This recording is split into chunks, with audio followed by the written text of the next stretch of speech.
From skeletons to sky pirates, ninjroids to wolf warriors, and snakes to even more snakes, the Ninjago designers have cooked up some great villain warriors over the years. So, in this video, we're going to rank the top 10 best they've ever made. There's only one rule here: no main villains and no generals. They deserve a whole video to themselves. With that out of the way, let's get into it. Sliding into number 10 is the Icy Blizzard Warrior from 2019's Secrets of the Forbidden Spin Jitsu set wave, the frozen samurai of the Netherrealm under the control of the ruthless Ice Emperor. These Blizzard Warriors are decked out in unique dark red samurai armor, dual molded with transparent blue ice crystals over the shoulder and on the helmet, giving them a chilling appearance. Beneath it all is a print design that matches up very well with the armor, as more ice crystals grow upon these disgraced warriors. These frozen samurai prove to be fierce warriors against both the ninja and the formlings. In a winter wonderland, this is one face you don't want to come across. From the icy depths of the Netherrealm to the lush jungle of Chen's Island, next on our list is Kapau the Snake Cultist. From the 2015 Tournament of Elements set wave, Kapau wields the gorgeous Anacondrae blades and is covered in purple snake tattoos showing his devotion to the Anacondrae cause. He's got a copper snakehead belt buckle and his outfit is topped off by the awesome snake skull helmet piece. The red armour covering his left arm adds a nice contrast to his yellow skin, setting Kapau apart from the other cultists and providing him with 2 more daggers to make sure he's never caught unarmed, whether human or snake.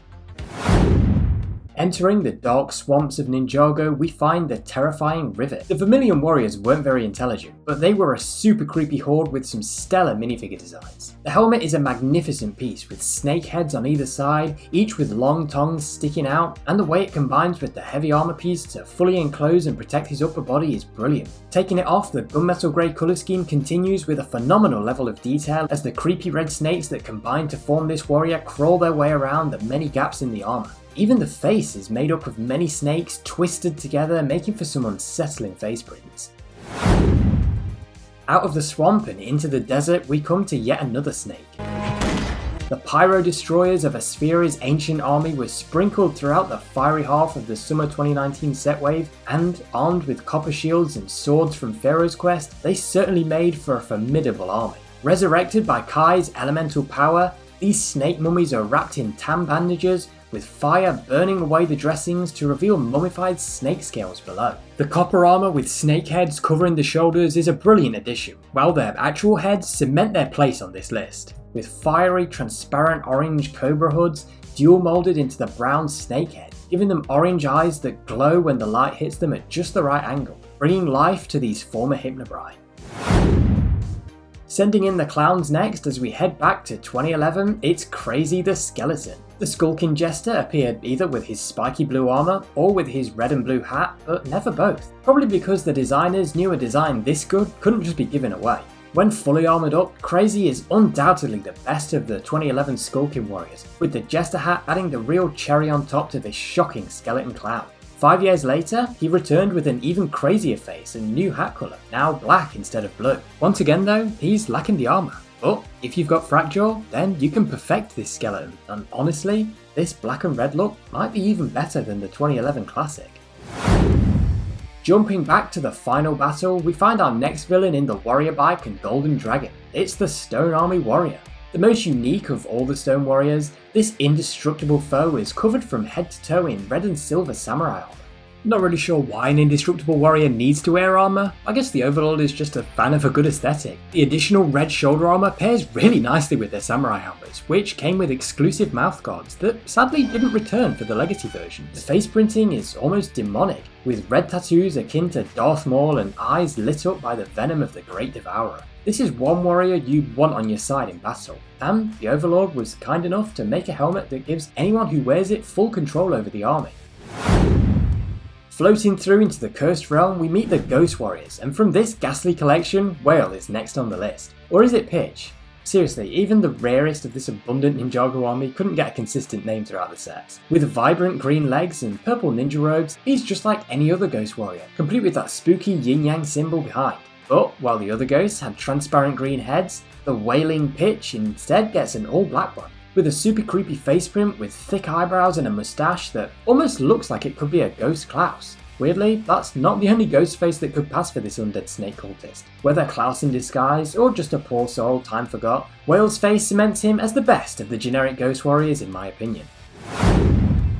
Out on the plains of the First Realm, Muzzle captures the number 3 spot. As part of Iron Baron's Dragon Hunter cohort, he shares a lot of his pieces with Skullbreaker, Heavy Metal, Chew Toy, and Daddy No Legs, which brings some unity to this ragtag band, equipping them with huge chain weapons for hunting dragons, with olive green rags and metal armor to protect them. Muzzle's parts combination works brilliantly as a generic army building hunter warrior, with his face covered by a green cloth and huge metal bars, which is probably why no one can understand it. I do love this armor piece though, with its spiky shoulder pad and storage for a single sword. Ninjago's Summer 2018 was just hit after hit in all aspects, and Muzzle is no exception. What a great minifigure. Pouncing into the number 2 spot, the Ancient Wolf Warriors of the Forbidden 5. Fresh from the 2024 set waves, these blue Wolf Warriors are super easy to get hold of thanks to their abundant distribution. So, if you haven't got one yet, there's plenty of sets to choose from. These cunning canines have huge blades lining their blue and purple ninja outfits with the word wolf running down the right side. You know, just in case that wasn't clear from the terrifying wolf mask that each one wears. A dual molded piece that shatters the goodness of whoever is unfortunate enough to wear it when the gong of shattering is struck.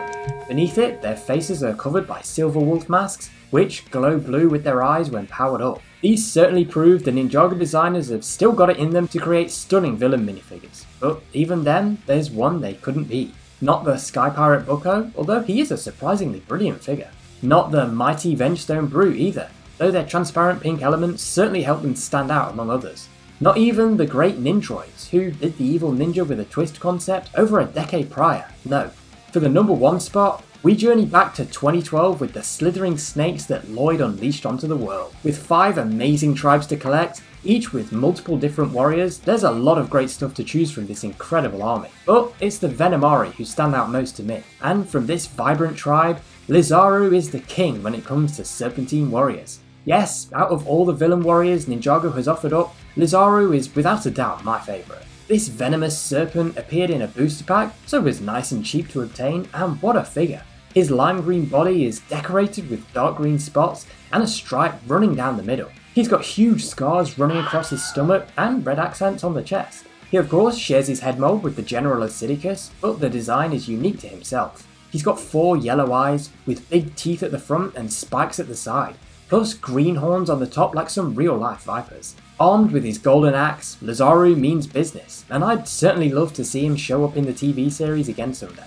And there are the 10 best generic villain warriors from Ninjago, at least for me. Now it's your turn. Which villain warriors do you like the most? Just remember, no main villains and no generals for this.